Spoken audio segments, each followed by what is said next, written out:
Baik, mari kita akan masuk di dalam firman Tuhan. Di Geri Citra Raya saya membahas mengenai Injil di dalam Perjanjian Lama. Perjanjian Lama bukan berisi kisah yang terpisah daripada Perjanjian Baru. Tetapi di dalam Perjanjian Lama kita menangkap bayang-bayang Injil yang menghantar kita kepada ingatan akan Kristus yang memberikan dirinya bagi kita sebagai pendamaian. Dan di dalam apa yang kita bahas ini, kita telah masuk ke dalam pasal yang ke-42 dan hari ini saya akan membahas mengenai satu tema yaitu ujian dan tanda bagi rekonsiliasi. Mari bersama-sama Bapak Ibu sekalian kita membuka Alkitab kita membaca satu bagian firman Tuhan. Satu bagian dari Kejadian pasal yang ke-42, ayat pertama sampai dengan ayat ke-25, kita akan baca secara bertanggapan. Saya membaca ayat yang ganjil, Bapak Ibu Saudara sekalian ayat yang genap, sampai kepada ayat yang ke-25. Kejadian pasal yang ke-42 ini kisah di mana saudara-saudara Yusuf mereka datang ke Mesir dan berjumpa dengan Yusuf. Ayat yang pertama. Setelah Yakub mendapat kabar bahwa ada gandum di Mesir, berkatalah ia kepada anak-anaknya, "Mengapa kamu berpandangan-pandangan saja?" Lagi katanya, telah kudengar bahwa ada gandum di Mesir. Pergilah ke sana dan belilah gandum di sana untuk kita, supaya kita tetap hidup dan jangan mati. Lalu pergilah 10 orang saudara Yusuf untuk membeli gandum di Mesir. Tetapi Yakub tidak membiarkan Benyamin, adik Yusuf, pergi bersama-sama dengan saudara-saudaranya. Sebab pikirnya, jangan-jangan ia ditimpa kecelakaan nanti. Jadi di antara orang yang datang membeli gandum terdapatlah juga anak-anak Israel, sebab ada kelaparan di tanah Kanaan. Sementara itu, Yusuf telah menjadi mangku bumi di negeri itu. Dialah yang menjual gandum kepada seluruh rakyat negeri itu. Jadi ketika saudara-saudara Yusuf datang, kepadanya lah mereka menghadap dan sujud dengan mukanya sampai ke tanah. Ketika Yusuf melihat saudara-saudaranya, segeralah mereka dikenalnya. Tetapi dia berlaku seolah-olah dia seorang asing kepada mereka. Dia menegur mereka dengan membentak, katanya, "Dari mana kamu?" Jawab mereka, "Dari tanah Kanaan untuk membeli bahan makanan." Memang Yusuf mengenal saudara-saudaranya itu, tetapi dia tidak kenal mereka. Lalu teringatlah Yusuf akan mimpi-mimpinya tentang mereka. Berkatalah ia kepada mereka, "Kamu ini pengintai, kamu datang untuk melihat-lihat di mana negeri ini tidak dijaga." Tetapi jawab mereka, "Tidak, tuanku, hanyalah untuk memberi bahan makanan hamba-hambamu ini datang." "Kami ini sekalian anak dari satu ayah, kami ini orang jujur, hamba-hambamu ini bukanlah pengintai." Tetapi ia berkata kepada mereka, "Tidak, kamu datang untuk melihat-lihat di mana negeri ini tidak dijaga." Lalu jawab mereka, "Hamba-hambamu ini 12 orang, kami bersaudara, anak dari satu ayah di tanah Kanaan. Tetapi yang bungsu sekarang ada pada ayah kami, dan seorang sudah tidak ada lagi." Lalu kata Yusuf kepada mereka, "Sudahlah, seperti telah kukatakan kepadamu tadi, kamu ini pengintai. Dalam hal ini juga kamu harus diuji. Demi hidup Firaun, kamu tidak akan pergi dari sini, jika saudaramu yang bungsu itu tidak datang kemari. Suruhlah seorang daripadamu untuk menjemput adikmu itu, tetapi kamu ini harus tinggal terkurung di sini. Dengan demikian perkataanmu dapat diuji. Apakah benar? Dan jika tidak, demi hidup Firaun, sungguh-sungguhlah kamu ini pengintai." Dan dimasukkannya mereka bersama-sama ke dalam tahanan 3 hari lamanya. Pada hari yang ketiga, berkatalah Yusuf kepada mereka, "Buatlah begini, maka kamu akan tetap hidup. Aku takut akan Allah." Jika kamu orang jujur, biarkanlah dari kamu bersaudara tinggal seorang terkurung dalam rumah tahanan. Tetapi pergilah kamu, bawalah gandum untuk meredakan lapar seisi rumahmu.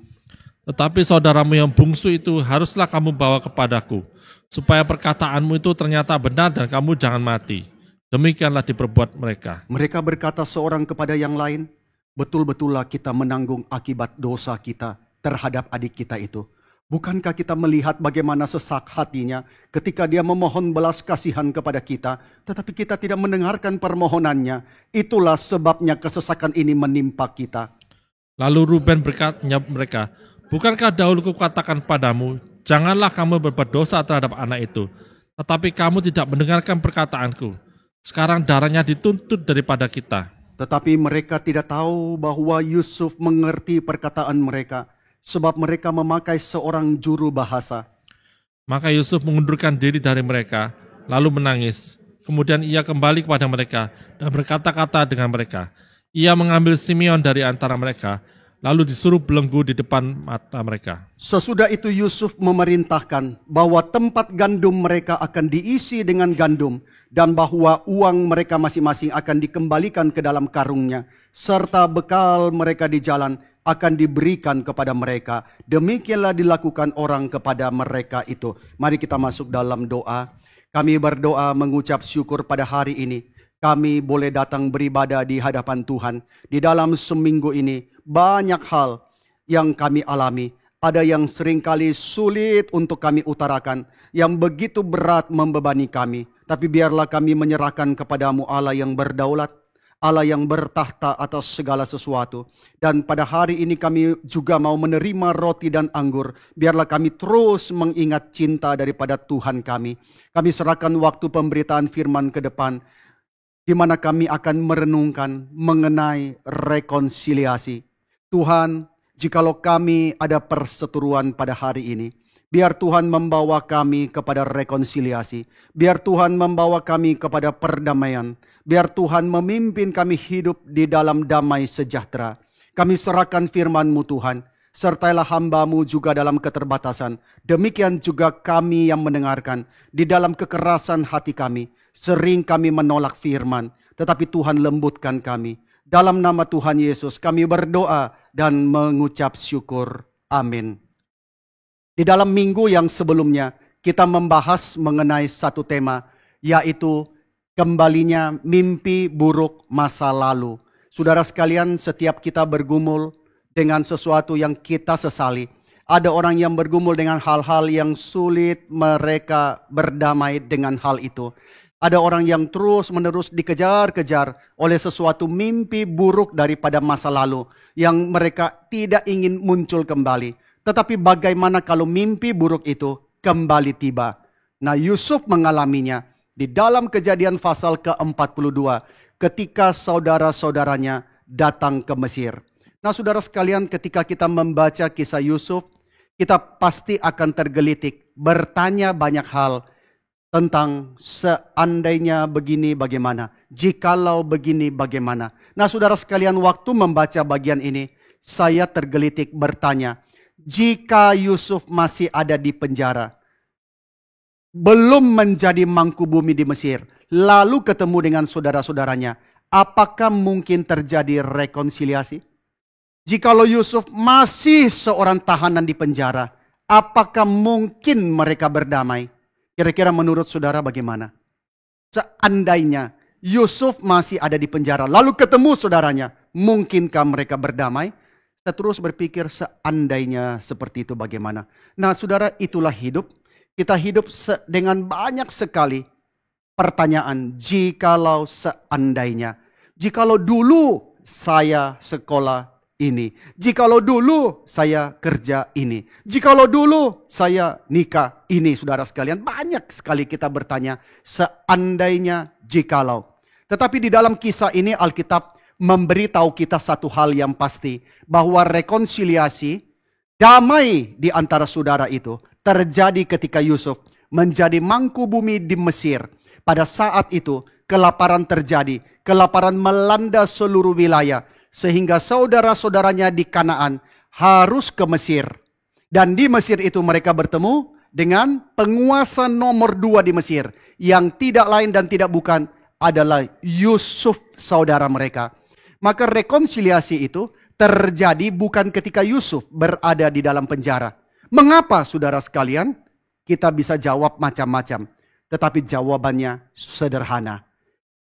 Karena itulah cara Tuhan bekerja di dalam kedaulatannya. Kita seringkali melihat sesuatu, kita bertanya, Tuhan kenapa?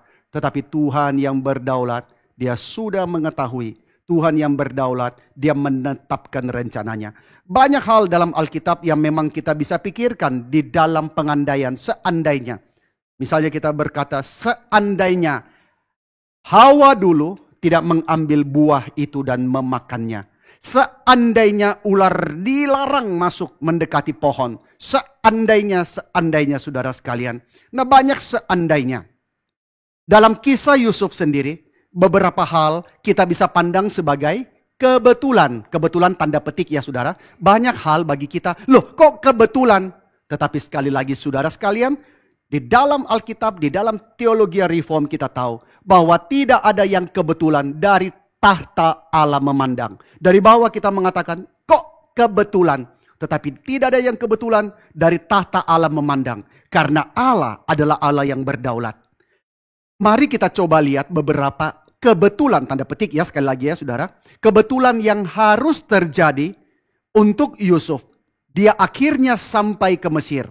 Kebetulan-kebetulan yang harus terjadi untuk dia satu hari nanti menyelamatkan banyak orang dari kelaparan, termasuk keluarganya. Dan memelihara rencana Tuhan bagi Israel. Bagi masa depan Israel 12 suku itu.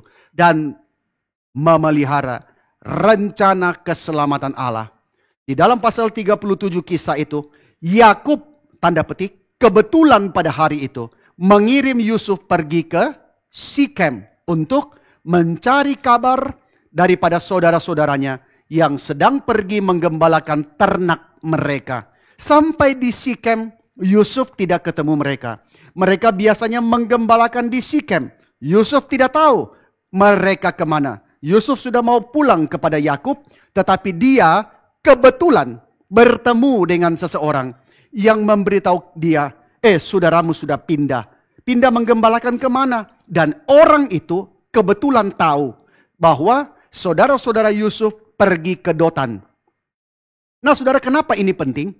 Jikalau saudara-saudaranya hari itu menggembalakan di Sikem, Yusuf tentu lebih gampang menemui mereka. Tetapi saudara ingat, Sikem itu bukan jalur utama perdagangan. Sikem bukan jalur yang dilewati oleh rombongan kafilah yang akan ke Mesir. Jalur utama itu adalah Dotan. Nah, saudaranya pergi ke Dotan. Tetapi saudara jangan bayangkan Dotan itu jalur perdagangan yang ramai. Seperti stasiun kereta. Jam 8 ada kereta, jam 10 ada kereta, jam 1 ada kereta, dan seterusnya. Nah saudara, pada hari itu mungkin butuh waktu berhari-hari. Butuh waktu berminggu-minggu. Bahkan berminggu-minggu untuk mendapati ada satu rombongan kafilah yang akan lewat ke arah yang dikehendaki. Jadi saudara, zaman dulu kita tidak bisa pastikan janjian, lihat Google. Oh kapan ya jadwal akan lewat, saya tunggu di situ. Saudara, mungkin berhari-hari, mungkin berminggu-minggu sampai ada satu rombongan yang akan lewat. Maka betapa kebetulannya saudara. Betapa kebetulannya ketika ada rombongan kafilah orang Ismail yang akan pergi ke Mesir. Lalu rencana Ruben untuk menaruh Yusuf di sumur dan bukannya membunuh Yusuf, itu harus disetujui oleh saudara-saudara yang lain. Dan Ruben, dia pas ada di situ. Alkitab mengatakan maksud Ruben adalah untuk melepaskan Yusuf dari tangan mereka dan membawa pulang Yusuf kepada papanya. Tetapi pada saat mereka menjual Yusuf kepada rombongan kafilah, Ruben kebetulan tidak ada di situ. Nah saudara ya, tadi ada Ruben. Dan Ruben yang mencegah mereka membunuh Yusuf. Sehingga Yusuf ditaruh di sumur. Tetapi pada saat mereka menjual Yusuf, kebetulan Ruben tidak ada di situ. Sebab kalau ada Ruben, maka Yusuf tentu tidak akan dijual. Lalu rombongan kafilah itu harus rombongan yang kebetulan perginya ke Mesir. Bukan ke tujuan yang lain. Dan mereka itu harus persisnya pedagang budak pula. Dan mereka akan jual Yusuf kepada Potifar yang kebetulan kepala pengawal Firaun. Dan di rumah Potifar itu ada istrinya dan dia tertarik dengan Yusuf. Dan Yusuf digoda. Kemudian Yusuf mengatakan tidak. Karena dia memelihara kekudusannya. Memelihara prinsipnya di hadapan Tuhan. Lalu kemudian dia difitnah oleh istri Potifar. Dan dia tidak mau takluk kepada keinginan daging daripada istri Potifar. Yusuf bertahan pada prinsipnya sehingga dia akhirnya dimasukkan ke dalam penjara yang kebetulan penjara itu di bawah pengawasan daripada kepala pengawal. Dan kebetulan itu adalah penjara yang di mana juru roti dan juru minum itu akan dimasukkan oleh Firaun dan mereka kebetulan bermasalah dengan Firaun. Nah, banyak kebetulannya saudara ya. Dan Yusuf di tengah kesulitannya sendiri, hari itu di tengah kesulitannya, dia kebetulan bertanya kepada juru minum dan juru roti. Mengapa mukamu murung sekali? Orang kalau sudah punya kesusahan sendiri biasanya tidak peduli orang lain. Yang penting kesusahan saya dulu yang saya pikirkan. Tapi hari itu Yusuf tanya, mengapa mukamu hari ini murung sekali? Maka juru roti dan juru minum yang baru dapat mimpi, mereka menceritakan mimpinya yang aneh kepada Yusuf. Lalu Yusuf menafsirkan arti mimpi mereka dengan tepat. Nah saudara sekalian, sekiranya Yusuf hanya pikir kesulitan sendiri, kesusahan sendiri, dan dia tidak ada kepedulian menanyakan mereka, maka tentu kisahnya akan berbeda. Lalu juru minum keluar 3 hari kemudian. Nah saudara, kalau saudara baca ya juru minum dan juru roti itu sebenarnya langsung membawa kita kepada ingatan akan anggur dan roti. Tubuh dan darah Yesus saudara. Juru minum keluar 3 hari kemudian dia ditinggikan. Dikembalikan kepada posisinya. Itu sama dengan Yesus setelah mati 3 hari kemudian dia bangkit.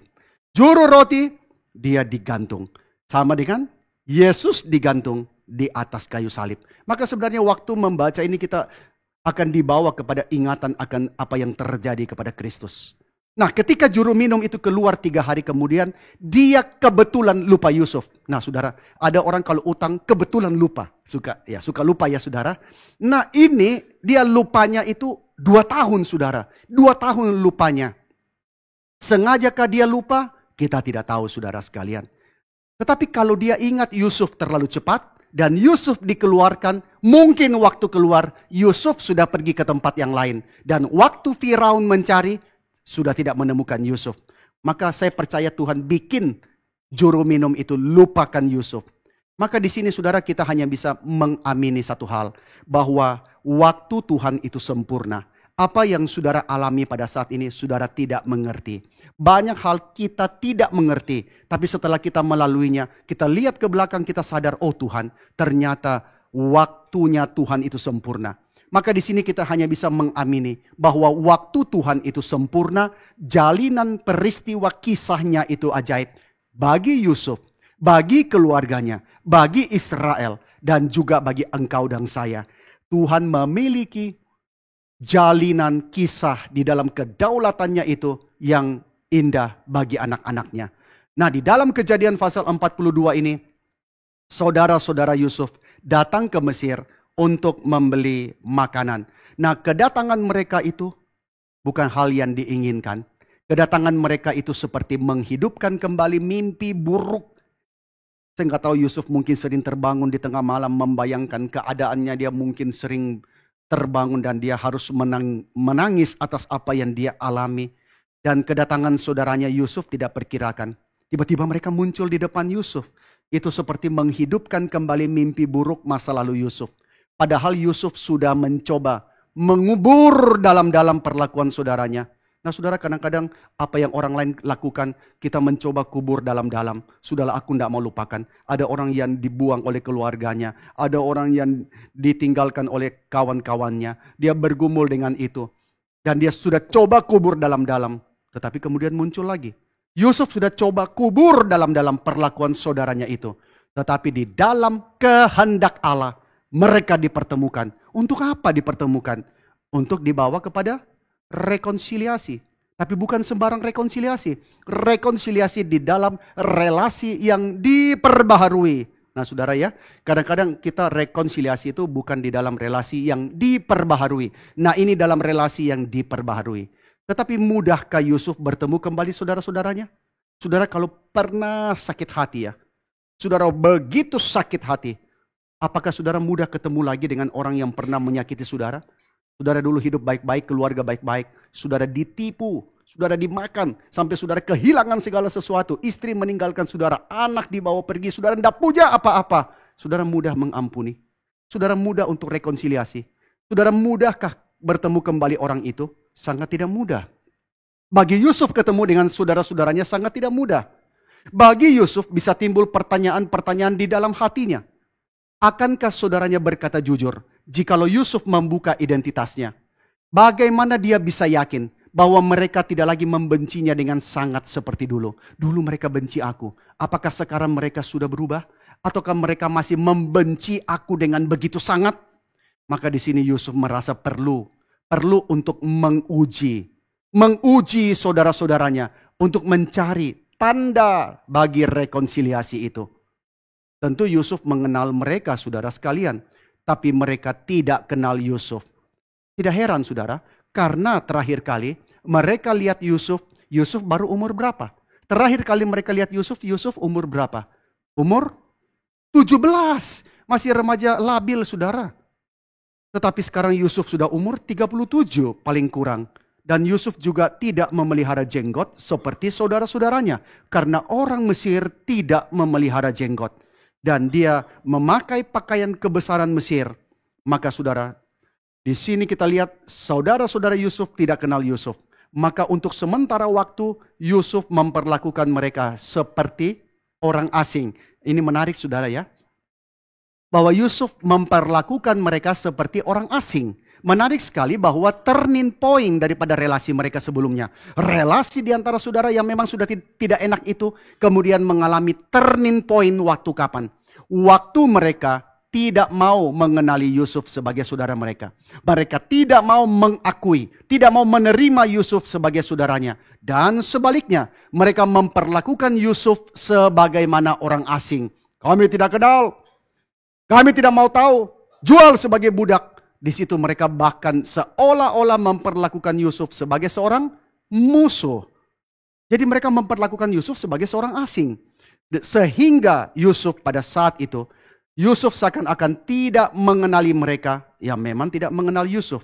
Nah saudara, di dalam Kejadian pasal 42 ayat 9, saudara perhatikan di dalam ayat itu.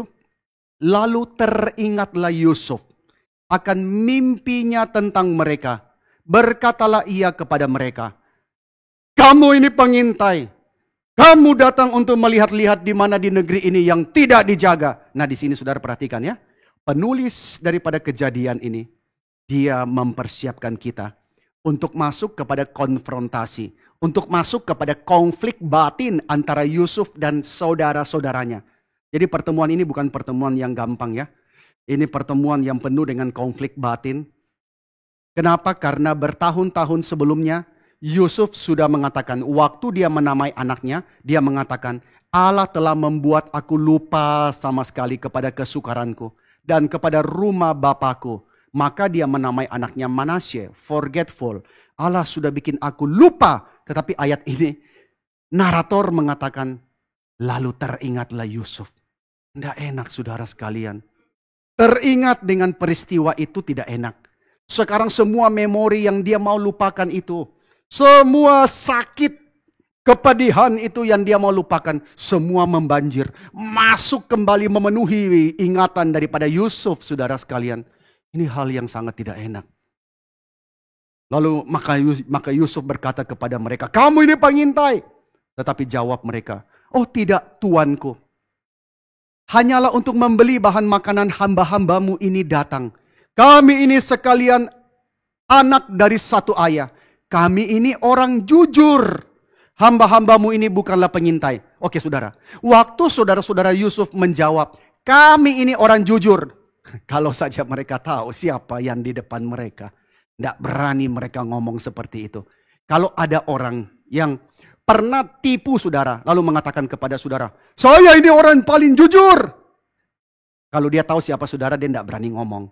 Nah saudara, waktu saudara-saudara Yusuf mengatakan, kami ini orang jujur. Kalau saja mereka tahu, itulah Yusuf yang mereka pernah khianati. Lalu mereka tipu papanya dengan pakai jubahnya Yusuf yang dicelupkan dalam darah. Maka mereka pasti tidak berani katakan itu. Lalu Yusuf menekan dengan makin keras. Yusuf mengatakan, tidak. Kamu datang untuk melihat-lihat di mana negeri ini tidak dijaga. Ketika mereka ditekan makin keras, mereka pun jawab dengan panik. Hamba-hambamu ini 12 orang. Kami bersaudara. Anak dari satu ayah di tanah Kanaan.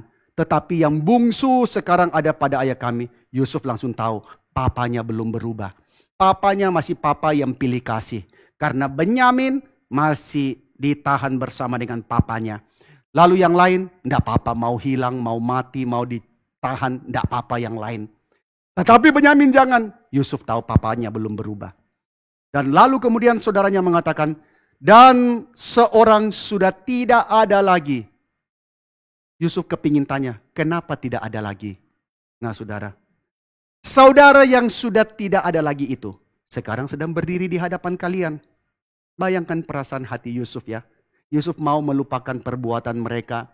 Tetapi sekarang ketika mereka mengatakan sudah tidak ada lagi, kembali hati Yusuf seakan-akan ditusuk saudara sekalian. Kenapa tidak ada? Kalian kan tahu apa yang kalian lakukan kepada saudara yang sudah tidak ada lagi. Nah ini berat saudara ya. Maka Yusuf pun menguji mereka. Yusuf mau tahu saudara sekalian. Ada pertanyaan besar dalam hatinya dia. Apakah saudara-saudaraku benar-benar sudah berubah? Apakah saudaraku sudah berubah? Mereka dulu telah membuang aku. Telah memperlakukan aku sebagai orang asing. Telah menjual aku sebagai budak. Mereka tidak menginginkan aku. Apakah sekarang mereka sudah berubah? Jika Yusuf bertanya langsung di dalam bahasa Ibrani. Dan terang-terangan memperkenalkan diri. Aku ini adalah Yusuf. Saudaramu yang sudah tidak ada itu. Cara itu berhasil enggak? Enggak. Cara itu tidak akan efektif karena mereka pasti ketakutan dan mereka bisa saja pura-pura saudara. Karena Yusuf sekarang orang nomor 2 di Mesir. Mereka akan katakan apa saja untuk membuat Yusuf senang. Maka kita kadang-kadang sulit menilai ya seorang kawan. Kawan itu waktu kita sudah sukses, apakah dia betul seorang kawan? Apakah ketika kita berada dalam kemalangan, dia bersama-sama dengan kita? Seorang menikah waktu muda dengan istri yang mendampingi dari tidak ada menjadi ada. Lalu setelah dia menjadi sukses, kemudian dia menikah lagi dengan orang lain. Apakah itu betul seorang yang mencintai engkau? Nah saudara, kita tidak tahu. Sekarang Yusuf orang nomor 2 di Mesir. Mereka bisa katakan apa saja untuk membuat Yusuf senang. Mereka sudah pernah mengkhianati Yusuf di masa lalu demi kepentingan mereka. Maka apa yang bisa menghalangi mereka untuk kembali mengkhianati Yusuf? Apakah kalau diberi tekanan, apakah kalau diberi situasi yang sulit, akankah mereka sekali lagi memperlakukan salah seorang saudara mereka sebagai orang asing seperti Yusuf dulu, bahkan memperlakukan dia sebagai seorang musuh? Maka di sini Yusuf mau menguji mereka untuk mencari tanda apakah saudara-saudaranya benar sudah berubah. Yusuf mau menguji mereka.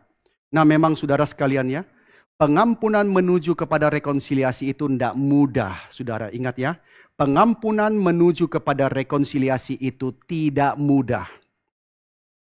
Maka saudara, karena itu kita bisa lihat ya, saudara belajar sejarah bisa melihat perbedaan. Kenapa di Asia, setelah Perang Dunia Kedua, tetap ada kesenjangan di antara orang-orang Tiongkok dan Korea dengan Jepang. Mereka tetap sulit untuk betul-betul rekonsiliasi berdamai. Tetap ada satu dendam yang terus ada di antara orang-orang Tiongkok misalnya kepada Jepang, orang Korea kepada Jepang. Kalau saya pernah satu hari di bandara, di satu bandara di Tiongkok, di situ di bandara sambil menunggu lihat ada buku-buku yang dijual. Salah satu buku yang dipajang di depan itu satu buku sejarah. Sejarah daripada yang mereka sebut sebagai pembantaian Nanking, saudara. Dan itu foto-foto sangat mengerikan, saudara. Nah kalau kita bisa bayangkan, kenapa di Asia begitu sulit ada rekonsiliasi? Tapi di Eropa sudah beres. Jerman dengan tetangga-tetangganya akhirnya bisa berdamai. Saya percaya adalah semangat kekristenan yang membuat orang bisa masuk ke dalam rekonsiliasi yang sejati. Nah saudara, pengampunan menuju kepada rekonsiliasi itu tidak mudah. Kadang kita bilang, saya sudah mengampuni. Tapi sebenarnya, sejujurnya itu hanya sekedar saudara bersikap seakan-akan tidak ada apa-apa terjadi. Oke sudah, kita bereskan ya. Tapi hanya bersikap seakan-akan tidak ada apa-apa yang terjadi. Sudahlah, lupakan saja. Sudah saya maafkan. Tetapi tidak pernah betul-betul berdamai. Oke lah, suami istri ribut. Kita akur-akur saja. Tetapi jangan singgung urusan saya tidak singgung urusan kamu. Kita tinggal beda kamar, kita tinggal beda rumah. Sudah berdamai. Tetapi itu bukan rekonsiliasi. Karena rekonsiliasi yang sejati mencakup apa? Rekonsiliasi yang sejati mencakup membangun kepercayaan yang baru melalui pengampunan dan pertobatan yang sejati di antara dua pihak yang relasi sudah retak atau bahkan hancur. Seperti suami istri, orang tua dengan anak, anak dengan orang tua, mertua dengan menantu, saudara kandung dengan saudara kandung, bahkan di antara jemaat dengan jemaat. Saudara ingat ya, rekonsiliasi yang sejati bukan oke, kita sama-sama tidak saling ganggu. Tetapi rekonsiliasi yang sejati mencakup membangun satu kepercayaan yang baru, tidak gampang, melalui pengampunan dan pertobatan yang sejati. Yusuf bisa memaafkan saudara-saudaranya, bisa aja. Tetapi bisakah dia kembali percaya kepada mereka? Ini urusan lain. Saya bisa maafkan, bisa. Tapi bisakah engkau kembali mempercayai saudaramu? Maka di situ Yusuf perlu menguji mereka. Ujian pertama adalah Yusuf minta salah seorang dari mereka tetap ditahan di Mesir. Tetap ditahan di penjara Mesir. Sementara yang lain pulang. Menjemput Benyamin sebagai bukti kejujuran mereka. Di dalam Kejadian 42 ayat 16-20 Yusuf berkata, suruhlah seorang daripadamu untuk menjemput adikmu itu. Tetapi kamu ini harus tinggal terkurung di sini. Dengan demikian perkataanmu dapat diuji. Apakah benar? Dan jika tidak, demi hidup Firaun, sesungguh-sungguhlah kamu ini pengintai. Dan dimasukkannya lah mereka bersama-sama ke dalam tahanan 3 hari lamanya. Pada hari yang ketiga berkatalah Yusuf kepada mereka, buatlah begini, maka kamu akan tetap hidup. Aku takut akan Allah. Jika kamu orang jujur, biarkanlah dari kamu bersaudara ini tinggal seorang terkurung dalam rumah tahanan. Tetapi pergilah kamu, bawa gandum untuk meredakan lapar seisi rumahmu. Tetapi saudaramu yang bungsu haruslah kamu bawa kepadaku. Supaya perkataanmu itu ternyata benar dan kamu jangan mati. Di sini Yusuf, dia mengendorkan tuntutannya. Dari semula semua ditahan. Cuma satu yang dilepas, suruh jemput Benyamin. Sekarang Yusuf mengatakan, oke, semua boleh pulang. Cuma satu yang ditahan. Sementara kalian bawalah adikmu yang bungsu itu. Semua boleh kembali dan ditahan satu orang, yaitu Simeon. Mengapa Simeon? Ada tafsiran yang mengatakan, mungkin Simeon adalah biang keladi dijualnya Yusuf sebagai budak. Nah, apa tujuan Yusuf tahan Simeon? Ada 2 tujuan Yusuf menahan Simeon. Pertama, dengan ditahannya Simeon, maka akan memaksa mereka untuk membawa Benyamin ke Mesir dengan ditahannya Simeon. Nah, saudara, ini pegadaian zaman dulu ya. Kalau pegadaian zaman sekarang, saudara tidak mungkin bawa saudara kandung ke pegadaian. Tolong simpan, aku pinjam duit. Kalau tidak, kembalikan, ambillah saudaraku ini. Nah, saudara, ini pegadaian zaman dulu. Jadi mereka taruh Simeon, ayo, you harus bawa adikmu yang bungsu. Nah, tujuan yang kedua ialah, ditahannya Simeon ini mengingatkan kita kepada apa? Mengulangi apa yang Yusuf dulu alami ketika dia dibuang. Maka Yusuf menaruh ujian yang sama bagi saudara-saudaranya sekarang. Apakah mereka akan membiarkan Simeon sebagaimana Yusuf dulu dibiarkan? Sudah dapat makan gandum, uang dikembalikan pula. Dikasih bekal di tengah jalan, Simeon sudahlah, sudah nasibnya dia. Nah, apakah mereka akan mengulangi hal yang sama? Memperlakukan saudaranya Simeon sebagaimana mereka memperlakukan Yusuf dulu. Maka inilah cara Yusuf menguji mereka. Nah, sekarang kita lihat. Saudaranya Yusuf berubah enggak? Setelah 20 tahun, apakah saudara-saudara Yusuf ada perubahan? Ternyata ada, saudara. Ternyata ada perubahan. Kita lihat di dalam ayat ke-21 pasal 42. Di situ mereka berkata. Mereka berkata seorang kepada yang lain, betul-betullah kita menanggung akibat daripada dosa kita terhadap adik kita. Bukankah kita melihat bagaimana sesak hatinya ketika dia mohon belas kasihan kepada kita, tapi kita tidak mendengarkan permohonannya. Itulah sebabnya kesesakan ini menimpa kita. Nah, sekarang mereka sendiri ada dalam kesukaran. Melalui kesukaran mereka sendiri, mereka baru sadar. Dulu mereka timpakan kesusahan kepada Yusuf.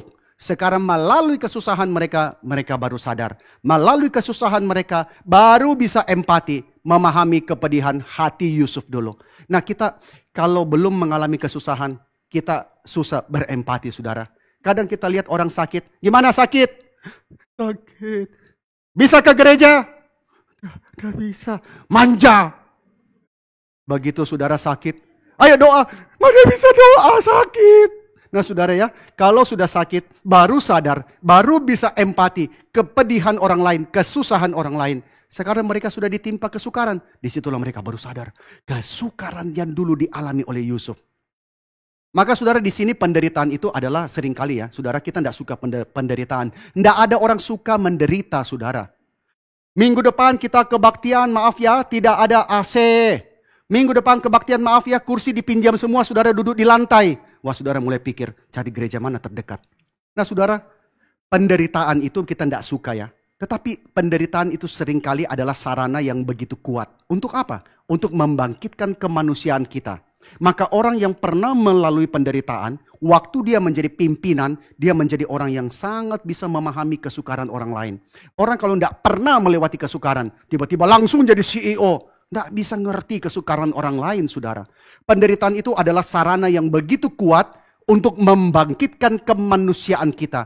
Dan menarik kita dari apa? Dari dunia yang berpusat kepada diri. Kita hidup dalam dunia yang semuanya berpusat kepada diri. Maka melalui penderitaan kita ditarik. Dari dunia yang berpusat kepada diri menjadi berpusat kepada Allah. Maka di sini kita lihat mereka mengakui dosa mereka dulu terhadap Yusuf. Dan mereka menyebut satu hal yang tidak diceritakan di dalam Kejadian pasal 37.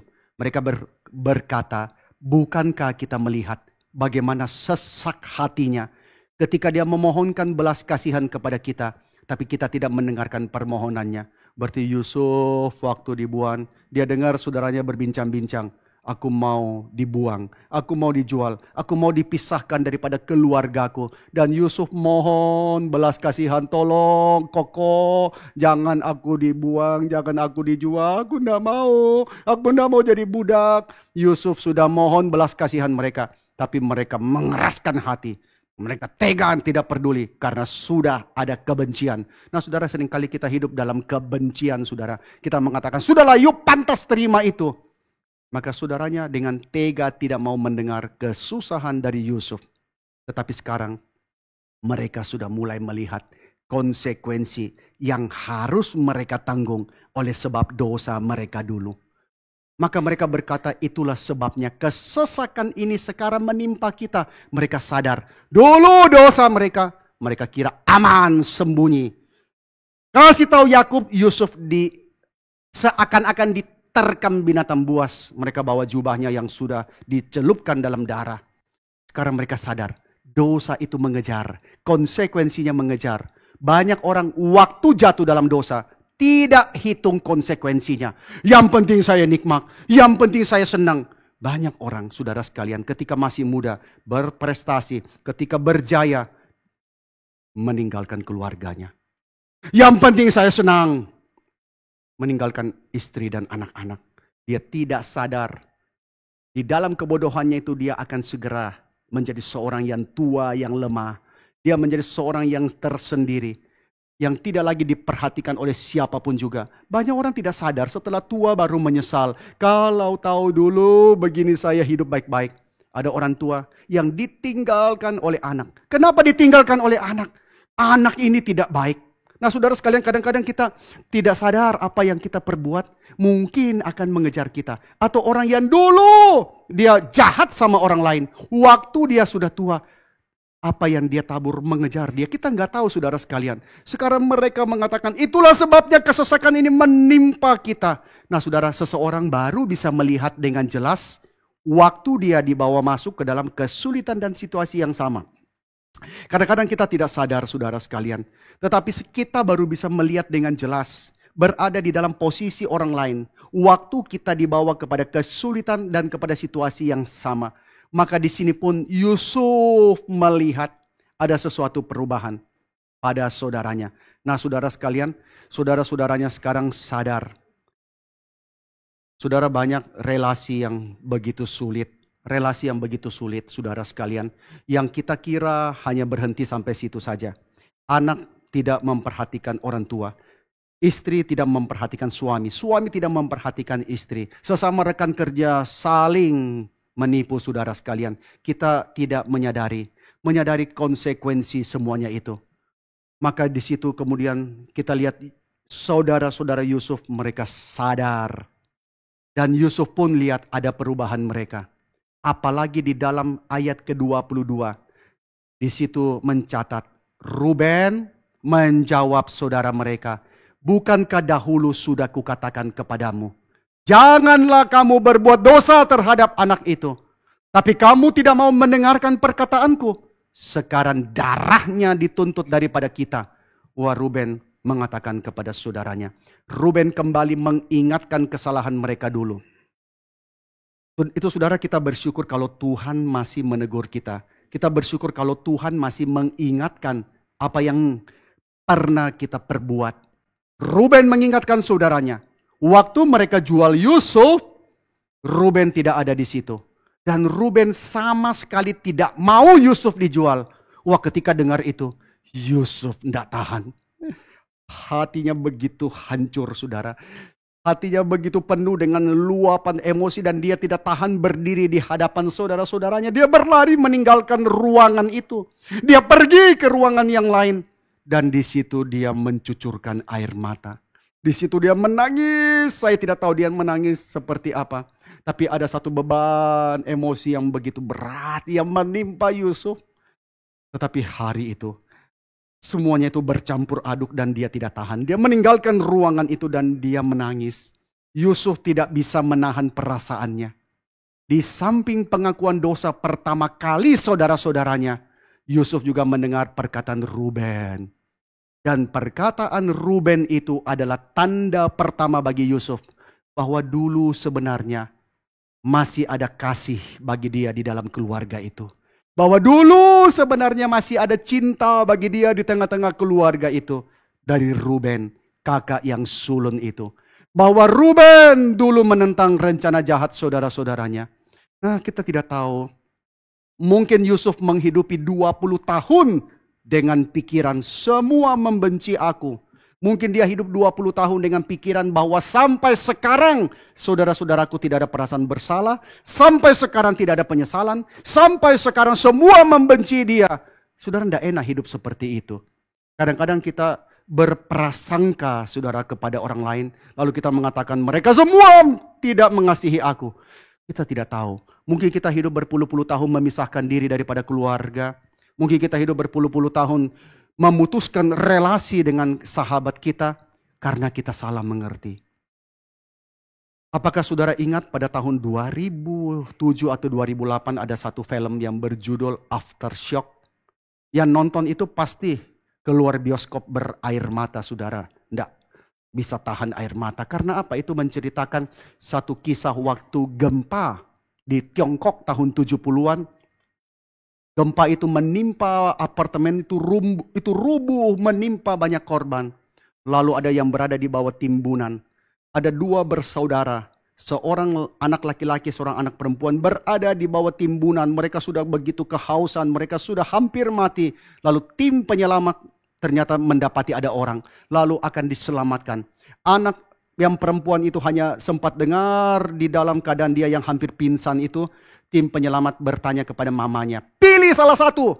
Mana yang kamu mau selamatkan? Anak laki atau anak perempuan? Wah, hatinya mendengar itu, dia berharap dia yang diselamatkan. Setelah itu dia tidak tahu apa-apa lagi. Dan mamanya juga tidak bisa menjawab. Anak yang mana? Saudara, kalau dalam keadaan seperti itu sulit, saudara. Kita mau jawab yang mana? Anak yang mana yang mau diselamatkan? Anak laki atau anak perempuan? Akhirnya karena posisi yang lebih memungkinkan diselamatkan, maka yang diselamatkan anak yang laki. Lalu anak yang perempuan ini dibiarkan. Tapi ternyata setelah anak yang laki dibawa pergi, mama kira anak yang perempuan sudah mati. Ternyata di dalam tindakan daripada tim SAR selanjutnya, anak ini bisa diselamatkan.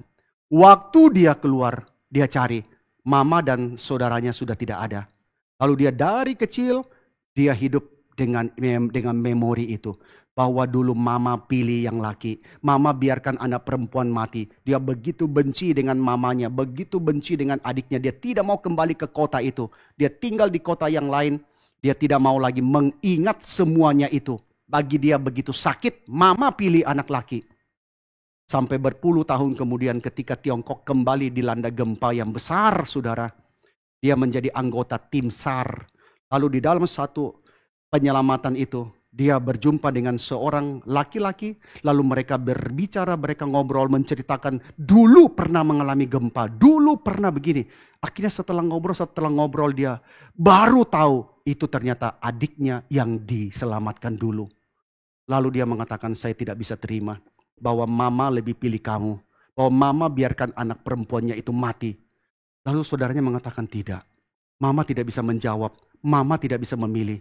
Hanya karena saya ada di posisi yang lebih memungkinkan diselamatkan. Maka mau tidak mau hanya satu yang bisa diselamatkan. Saya diselamatkan.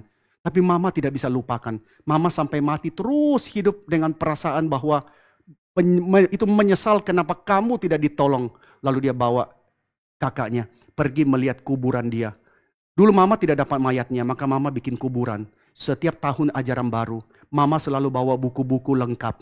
Buku pelajaran tahun ajaran itu. Seakan-akan anak itu masih ada harapan bisa sekolah. Mama selalu harap kamu masih ada dan bisa sekolah. Wah, di situ dia baru sadar. Dia tidak bisa tahan air mata emosinya. Bahwa ternyata dia dicintai oleh mamanya. Nah saudara, perasaan seperti itu begitu sulit. Yusuf tidak bisa tahan, maka dia menangis. Bagaimana mungkin? Ternyata saudaranya masih mencintai dia, ada yang mengasihi dia. Dan saudara, ketidakmampuan Yusuf menahan luapan emosinya mungkin menjelaskan kepada kita mengapa dia dan mengapa kita seringkali tidak mengupayakan rekonsiliasi. Luapan emosi itu menjelaskan mengapa dia tidak mengupayakan rekonsiliasi. Karena banyak dari kita yang tidak ingin luka lama itu dibuka lagi. Setelah kita mencoba mengubur luka itu, kita mencoba melupakan, kita mencoba menempatkannya di belakang. Kita tidak ingin luka itu dibuka lagi. Sebab ada harga yang mahal yang harus dibayar untuk mengingat kembali pengalaman itu. Saudara, pengalaman yang lalu itu pahit, saudara. Dan konsekuensinya ada harga yang harus dibayar, yaitu apa? Luka lama dibuka. Air mata akan mengalir. Maka di dalam rekonsiliasi, dalam keluarga, saudara harus buka-bukaan. Apa yang engkau sakit hati? Apa yang engkau rasa engkau tidak bisa terima? Waktu Afrika Selatan melalui politik apartheid. Apartheid yang memisahkan antara kulit hitam dan kulit putih. Waktu Nelson Mandela menjadi presiden. Desmond Tutu menjadi uskup. Lalu bagaimana memperdamaikan? Apakah ada balas dendam? Orang takut. Kalau kulit hitam naik secara politik akan ada balas dendam.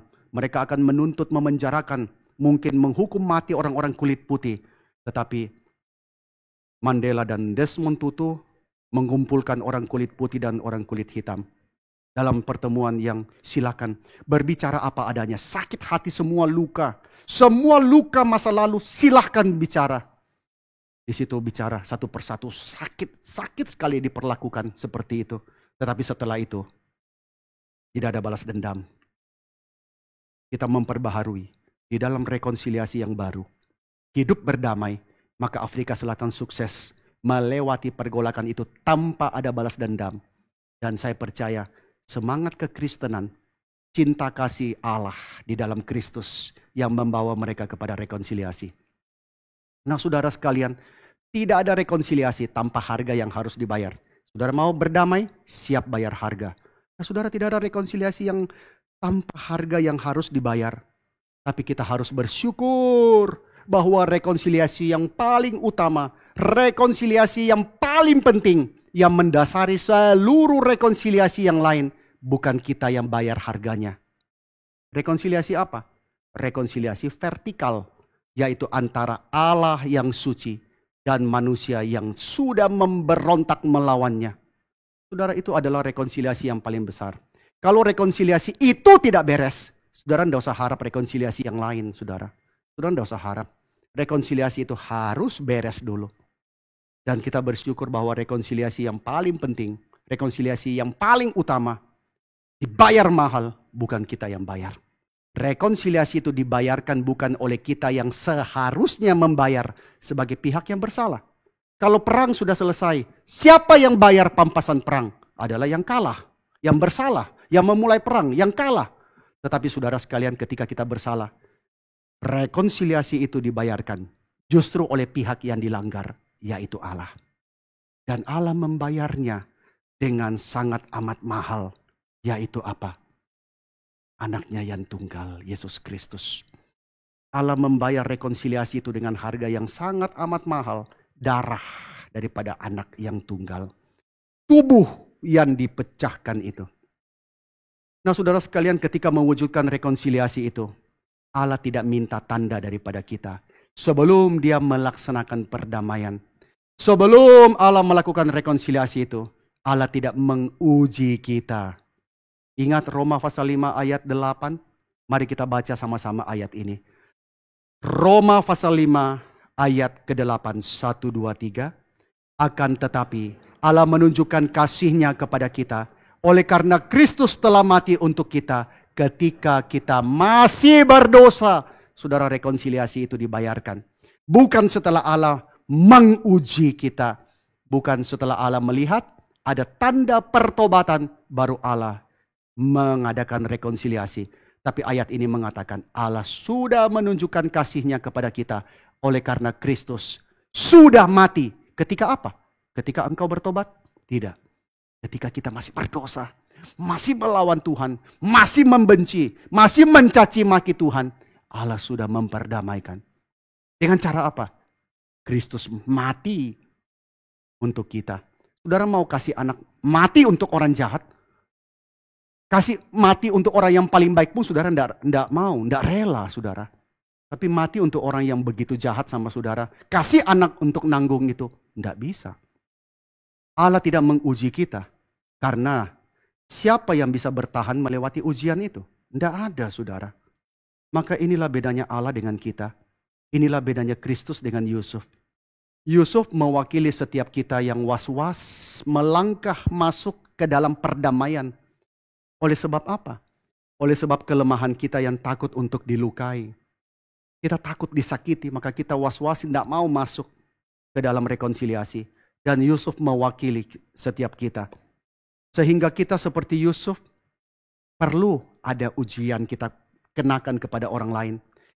Kita seperti Yusuf, perlu mengenakan ujian kepada mereka yang berseteru dengan kita. Untuk apa? Untuk membuktikan adanya perubahan. Untuk menguji ketulusan hati mereka. Sebelum melangkah lebih jauh menuju rekonsiliasi. Tapi Allah tidak. Dia tidak menguji kita lebih dulu. Apakah kita sudah berubah? Sebelum dia memperdamaikan dirinya dengan kita. Allah menyatakan kasih yang tanpa syarat. Maka saudara, nanti kita akan masuk ke dalam perjamuan. Saudara, meja yang kecil itu mewakili seluruh isi hati Tuhan yang ditumpahkan. Ketika dia memperdamaikan di dalam kasih yang tanpa syarat. Ketika dia memberikan Kristus pada saat kita masih berdosa. Yusuf adalah antitesis daripada, Yesus adalah antitesis daripada Yusuf. Tetapi pada akhirnya saudara, kita lihat pada akhirnya, Yusuf bisa mengampuni saudara-saudaranya. Yusuf bisa memperbaharui relasi itu. Masuk kepada rekonsiliasi. Dari mana kekuatan itu? Dari Yusuf? Tidak mungkin. Yusuf sendiri sudah mau melupakan kok. Tapi ketika akhirnya dia bisa berdamai, adalah Allah yang mendorong, yang menguatkan, yang memampukan Yusuf untuk berdamai di dalam relasi yang diperbaharui. Tindakan Yusuf ini adalah tindakan iman. Saudara tidak tahu loh. Saudara berdamai, orang itu betul-betul nggak mau berdamai. Kita nggak tahu. Tindakan Yusuf adalah tindakan iman. Kasihnya adalah kasih yang didorong dari Allah. Kasih yang memandang dengan mata iman kepada 1800 tahun kemudian. Kepada Kristus Sang Anak Allah yang akan datang. Orang-orang perjanjian lama mereka beriman ke depan. Dengan mata iman melihat kepada hari-hari di depan ketika Yesus akan datang dan memberikan nyawanya. Dan kita yang di dalam zaman perjanjian baru, kita melihat ke belakang kepada karya yang sudah selesai, yang sudah dituntaskan oleh Kristus itu. Maka Yusuf, dia dimampukan Allah berdamai. Dia diberikan kekuatan untuk memperbaharui itu. Maka saudara, jikalau engkau sudah diperdamaikan dengan Allah, ini adalah perdamaian yang paling tidak mungkin. Jikalau engkau sudah diperdamaikan dengan Allah, pergilah, berdamailah. Mungkin anak dengan orang tua dengan anak, menantu dengan mertua, saudara dengan saudara, sahabat dengan sahabat, jemaat dengan jemaat. Jikalau perdamaian itu sudah dikerjakan oleh Allah, terlalu sulitkah untuk engkau dan saya berdamai? Jika Tuhan sudah memperdamaikan dirinya dengan kita, maka pergilah dan berdamailah. Go and make peace. Berdamailah dengan mereka yang berseteru denganmu. Kiranya Tuhan memberikan kita hati yang rela untuk diperdamaikan. Mari kita masuk dalam doa. Kami berdoa Tuhan dan mengucap syukur. Sebab Engkau telah memperdamaikan dirimu dengan kami. Kami harus menyadari betapa tidak layak dan tidak patutnya kami menerima pengampunan Tuhan. Tidak layak dan tidak patutnya kami menerima pendamaian itu. Tapi Tuhan mengerjakan dengan membayar harga yang teramat sangat mahal. Sebab rekonsiliasi itu terjadi karena Sang Anak Allah dengan rela diutus menjalankan kehendak Bapa, dengan rela memberikan nyawanya di atas kayu salib, dengan rela menanggung segala derita, menanggung segala sengsara, menanggung segala rasa malu, dan Allah sendiri mengerjakan pendamaian itu dengan rela ketika kami masih berdosa, dan bahkan kami masih sulit menerima pendamaian itu sebab kami sendiri tidak mau diperdamaikan. Tuhan ampuni kami. Jikalau Engkau sudah memperdamaikan kami, bawalah kami untuk diperdamaikan dengan seteru kami, untuk dibawa masuk kepada rekonsiliasi. Kiranya Tuhan, hidup kami adalah hidup yang penuh kelegaan, sebab kami sudah membereskan, terutama Tuhan sudah membereskan relasi antara kami dengan Engkau. Dan Tuhan kiranya memampukan kami membereskan relasi kami dengan pihak lain yang berseteru dengan kami. Hidup di dalam kepercayaan yang baru, kasih yang diperbaharui. Tuhan pimpin kami, berikan kami kekuatan. Dalam nama Tuhan Yesus kami berdoa. Amin.